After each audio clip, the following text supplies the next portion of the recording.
I want to commend you on your attempts at silence.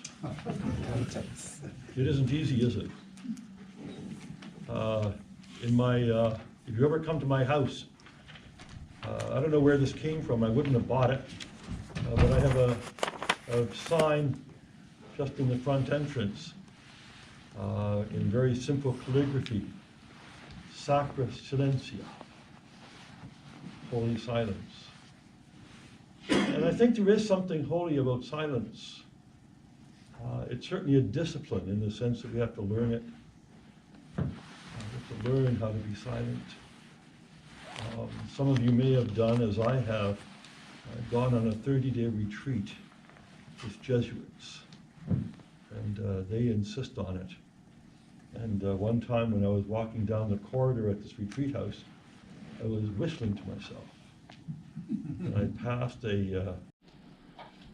Brothers, let's begin with a reading. I'm sure you've heard this many times, read it many times.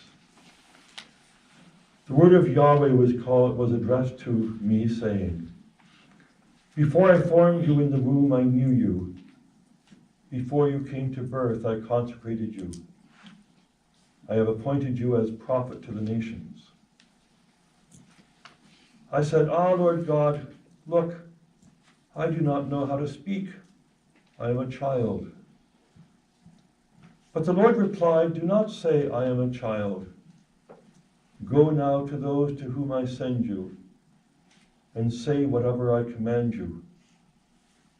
Do not be afraid of them, for I am with you to protect you."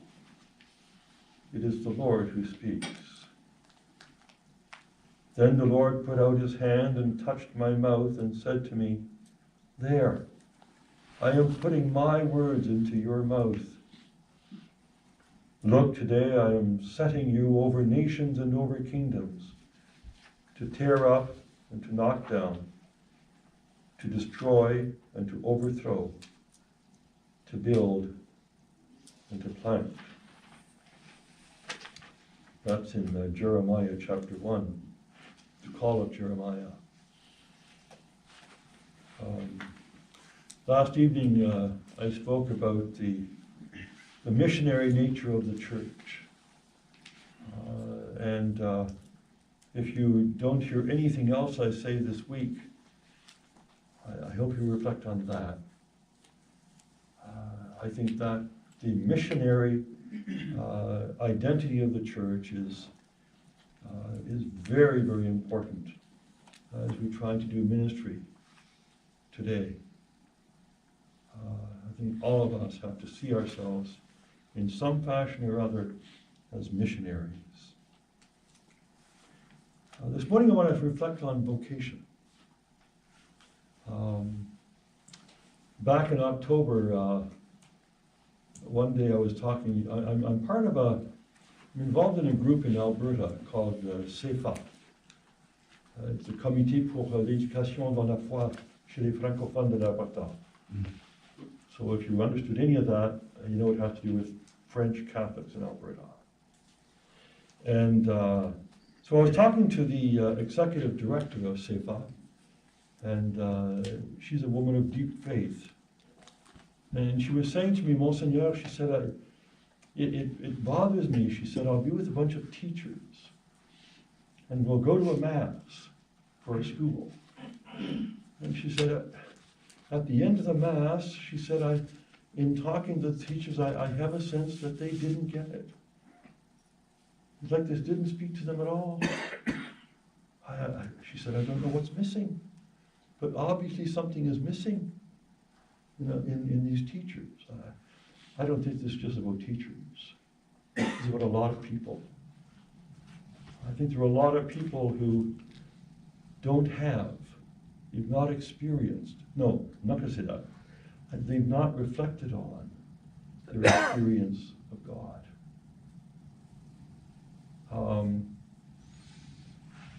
I was staying with Archbishop Smith at the time, so after talking to this Caroline, I went back to Archbishop Smith's house, and I turned on my computer, and there was a survey questionnaire. Some of you might have gotten this as well. This was from a student at the University of Windsor, Ontario, my alma mater, and he was doing a research paper on vocations. And I saw this, I said, no, is this some kind of a scam? So I started to look, answer the question, and I did the survey questionnaire, and this guy obviously was looking for what are the influences, what are the things that happen to a priest that leads him to think about entering the seminary. And so he asked in his questionnaire, were you involved in, net ministries? Were you involved in CCO? Did your parents or a priest or a sister encourage you to think about religious life? What were the things that got you thinking that maybe God is calling you to be a priest? He sent this questionnaire to all kinds of priests. I think he must have used the Catholic directory to get everybody's email address. I have asked other priests, did you get that questionnaire? Oh, I saw that, but I deleted it. I didn't bother with it. But some said they did. Okay. And so at the end of the questionnaire, the things that he was mentioning, CCO or net ministries, those didn't exist in my day. I'm an old man. And so I couldn't talk about net, no such thing. But he said at the end of the questionnaire, he said, was there an influence in your life that made you think about a religious vocation that I've not asked about? And I thought a moment, and I answered yes. I said, I'm not going to claim to be a mystic, but I have had experiences that I would call mystical of God. And it was those experiences that convinced me, first of all, that God is real, that God loves me, and that God has a purpose for my life. As I thought about that, I said to myself, well, maybe these teachers that Caroline, sort of shakes her head about, have they not had an experience of God? We often say, and I believe it's true, that faith is not, assent to creedal propositions. Faith is a relationship. It's a relationship with Jesus Christ. And how many people have that relationship? How many people have encountered the Lord? Because once you've encountered him, I don't think you can be different after that. If you've truly encountered the Lord. And so I found myself a couple of times after that in Sunday homilies reflecting on this and speaking about having a mystical experience where you encounter the Lord. And each time that I did this, a number of people after Mass would come up and say, "Thank you, Your Grace, for talking about that, because I've never felt affirmed in my relationship with God." I think a lot of people have experiences of God, experiences of the divine, that sound odd enough that they don't talk about it. They have an experience and they say, "Oh, this is just too crazy. I don't want to tell anybody about this." But in their heart of hearts, they know that they have experienced God.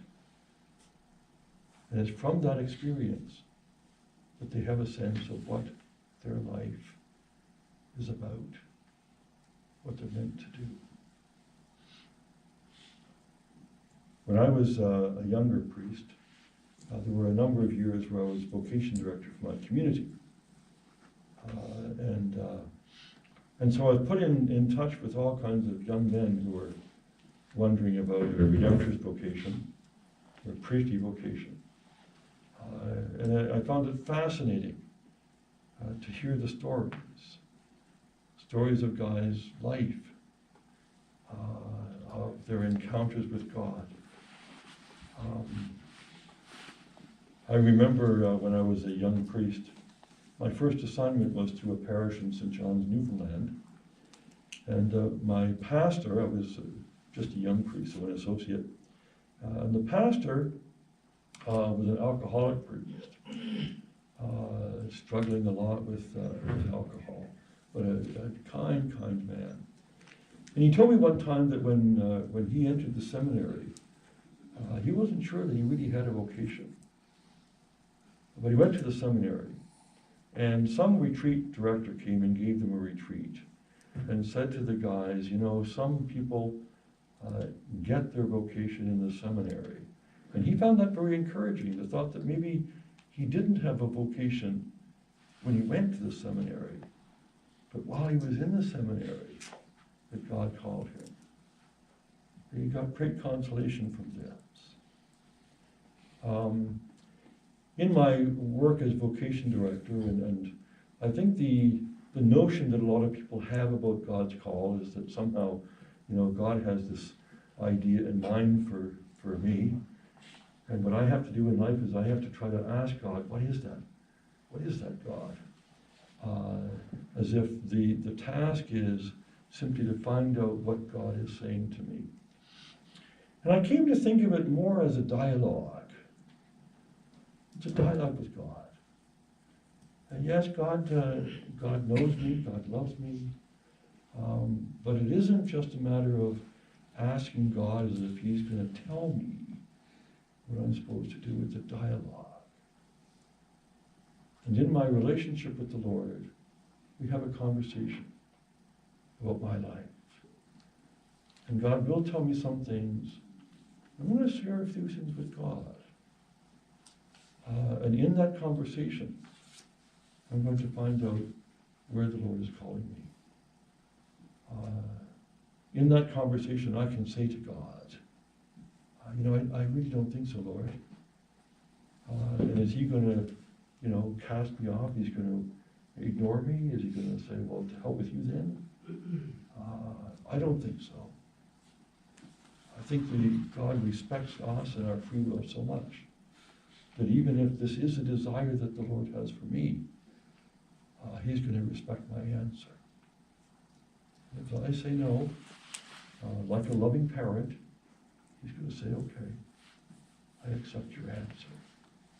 Even if, like a loving parent, our parent might want what they perceive as the best for us, we can still turn down that best and still be honored and loved by God. So I think of it more as a conversation. God speaks, we respond. God speaks again. God listens to us. And He honors us in the conversation. So as I think of a missionary vocation, what are the signs of a missionary vocation? Well, I think a few things. I think to be called as a missionary, difficulties in the apostolate don't discourage you. In fact, you're almost energized by them. When difficulties come, I think a missionary is going to say, okay, this is it. This is the real thing. Listen to St. Paul as he talks about some of the things that he experienced in his ministry. This is from 2 Corinthians chapter 4, verses 7 to 10. He says, we are only the earthenware jars that hold this treasure. To make it clear that such an overwhelming power comes from God and not from us. We are in difficulties on all sides, but never cornered. We see no answer to our problems, but never despair. We have been persecuted, but never deserted. Knocked down, but never killed. Always, wherever we may be, we carry with us in our body lashes from the Jews. 3 times I've been beaten with sticks. Once I was stoned. 3 times I was shipwrecked. and once adrift in the ocean sea for a night and a day. Constantly traveling, I have been in danger from rivers and in danger from brigands, in danger from my own people and in danger from pagans, in danger in the towns, in danger in the open country, danger at sea and danger from so-called brothers. I have worked and labored, often without sleep. I have been hungry and often starving. So Paul experienced a lot of hardship in his ministry, but it's almost like he wears it like a badge.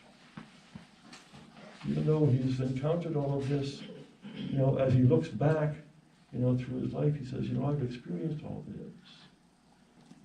And yet I've never been overcome. I've never been overwhelmed. He suffered a martyr's death. And so, and this is true of many missionaries, is that they meet a martyr's death. But even in their death, they triumph that, like Jesus Christ, they will rise again. And so, difficulties in the apostolate do not discourage a missionary. I don't know if you know much about St. Gerard-Magella. My mother chose to name me Gerard. I asked her one time, why did she choose that name? And she said that as a young girl, she said I had a holy card of St. Gerard-Magella. And she thought he was so handsome that when I was born, she wanted to name me after him. Anyway, but St. Gerard was a Redemptorist brother. And Gerard was trying to enter a religious community. He tried unsuccessfully a few communities to join them. And because he was very sickly, he might spend, a few weeks with them and say, look, you're not called to us. Go somewhere else. And so one time in Gerard's town of Muro in Italy, the Redemptorists came and preached a mission, and there was a brother, which often happened in those days. The brother would accompany the missionary preachers, and the brother would take care of all the practical aspects of the mission. And so anyway, this brother Onufrio, Gerard sort of, got to know, and so thinking that maybe God might be calling him to join that community, he said to Brother Onufrio, he said, what's it like being a Redemptorist brother? And Onufrio probably, saw this guy, said, I got to get rid of this guy. So he said, oh, our life is terrible. It's hard. There are difficulties. You've got to, spend all kinds of time in prayer. You've got to be up in the morning early and go to bed late. And Gerard apparently said, just what I'm looking for. That's what I want to do. I remember as a young man, I found the life of St. Francis Xavier. And fascinating story of his life as a missionary, traveling to the East, to Asia. And I found that inspiring. Think of people who would be able to take on all kinds of difficulties, unusual circumstances, and find himself being able to prevail for the sake of the gospel, to be able to do these unusual feats. The first bishop of my diocese, Bishop Emile Grouard, he wrote his memoirs on his, I think it was on his 50th anniversary of priesthood. And so this has been published, mes 60 ans dans l'apostolat de Vicaria de Mackenzie or something like that. Anyway, but an amazing story of a guy who came over from France and became an oblate in Canada, was ordained, and spent his life as a missionary. As I say, in my diocese, we have had a lot of oblates, and I have a whole lot of respect for the oblate missionaries who worked in Western Canada over the years. I think they did some incredible things. I mentioned last evening this new community from Kenya that's in my diocese, the Franciscan Missionaries of Hope.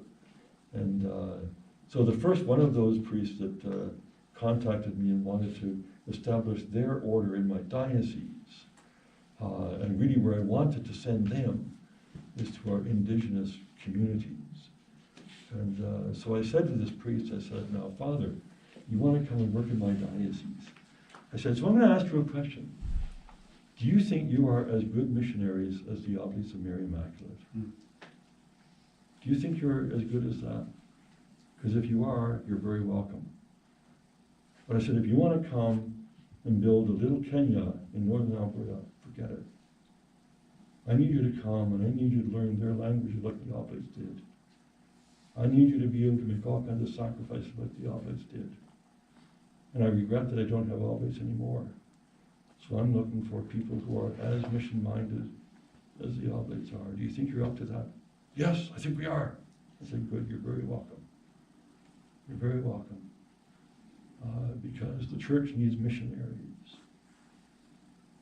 Needs missionaries. My diocese needs missionaries. I think the whole church does. Certainly my diocese does. I think a second sign of a missionary vocation is to have a deep concern for the poor, the elderly, the weak, the handicapped, the alienated. The missionary doesn't seek out those who are rich, influential, able-bodied, intelligent. He doesn't seek out those people. Everybody can minister too easily to those people in one way, I think a missionary has to have the kind of compassion that Jesus Christ had for those who were cut off and alienated. Pope Francis talks about being in the peripheries, at the edges, not at the center where everything is, but at the edges where very few people go. I love the story, you've probably heard this as well, about a very strong moment in St. Francis of Assisi's life, where he could see he was coming up to encountering a leper. And Francis felt repelled by this leper and his illness. And somehow he found the grace to embrace this leper as he got to him.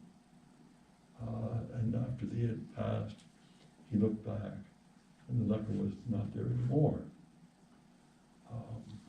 The interpretation is that somehow this was the Lord who came to him in the form of a leper.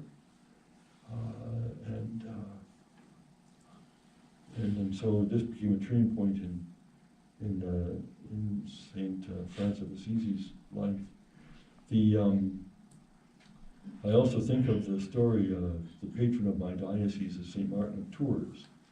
You've probably seen these pictures of Martin where he's riding into the city of Amiens. He was a Roman soldier and riding on a horse, and he has his cloak on, his red cloak. And anyway, he comes to a beggar at the gates of the city, and the beggar is asking for some money. Martin said, I have no money, but I'll give you half of what I have. And he took off his cloak and sliced it in two with his sword and gave half to the beggar and continued on his way into the city. And apparently that night, he had a dream, and Christ appears to him in the dream, wearing the half of the cloak that he gave to the beggar. Christ, who is present in the lives of the poor.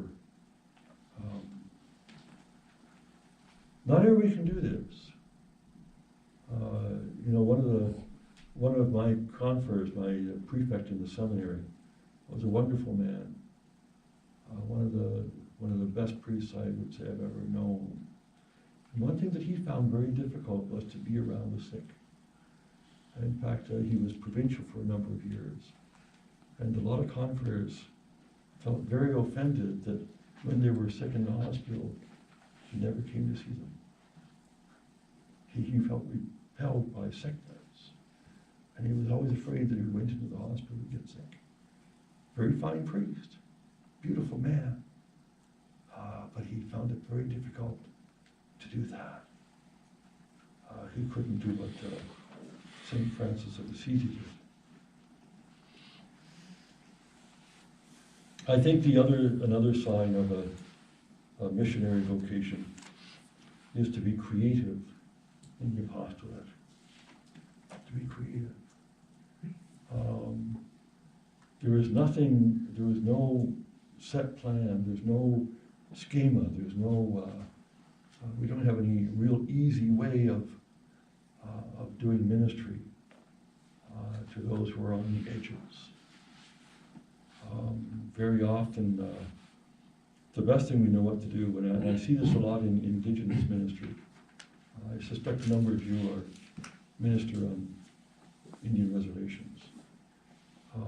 If you do, you know that probably the best thing you can do is be present. We call ministry of presence. You might wonder to yourself, well, what am I doing for God's sake? You know, I'm just there, I'm just talking to people. I say to priests who come to my diocese, you know, I'm going to assign them to an Indigenous community. I say, no, what I want you to do, Father, is, even though you might wonder about the wisdom of this, go for a walk every day. Just go for a walk around the community. And get to be seen. For these people to see you is important.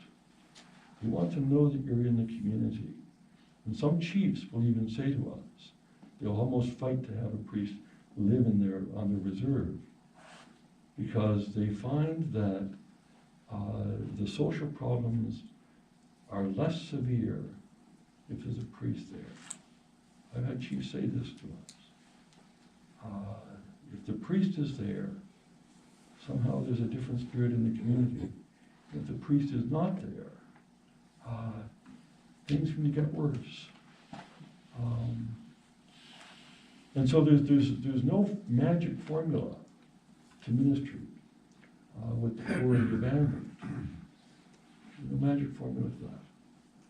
A lot of it is just being with people, listening to them. You might have to do more listening than preaching. You've got to be present to people. This is I think a great challenge.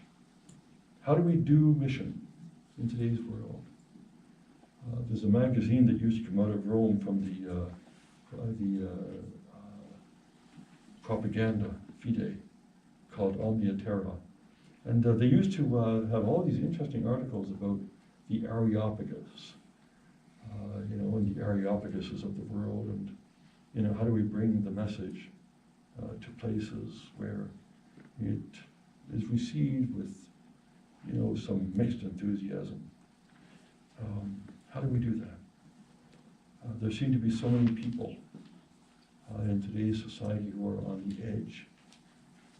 They are at the periphery. They're not in our churches. They're just not. And so how do we reach out to them? To me, these are burning questions. I know with my own priests, I try to stir them on, you know, to pray about this. How do we do this? Because we didn't learn this in the seminary. The seminary didn't teach us how to do this. It taught us philosophy and theology. When I became a young priest myself, one of the first things I learned was that many of the things I studied in the seminary, nobody asked me about. Nobody asked me about the hypostatic union or about the relationships in the Trinity. I mean, this was not on people's hearts, okay? But they would ask me things like, you know, how do I deal with my alcoholic husband? How do I deal with my grandkids who don't go to church? These are the kind of questions that they're asking. And they aren't heady questions. And so what kind of answer do I have for them? It's very challenging, it really is. I commend all priests for the efforts that I know you're making in trying to be missionaries in the communities that you serve. because I know that it isn't easy. It isn't easy. I often say to people the reason that Jesus always sent out his disciples by twos is because he can't do this alone. He can't do it alone. And I feel bad that I know in my diocese I can't send out priests together. I can't. I don't send them out alone. It means that somehow they have to have some source of fellowship and community. Because if you're all alone, you'll go crazy. You'll have a hard time. If you feel alone as you try to do this ministry. And so things like this retreat or other gatherings I think are very, very important. A couple of reflection questions. First of all, reflect on God's call in your life. Did you have a desire for what you felt God was calling you to? Or did your vocation begin in denial and refusal? Did you have a desire for what you felt God was calling you to? Or did your vocation begin in denial and refusal? Secondly, using as few words as possible, declare what God has called you to. What God has called you to.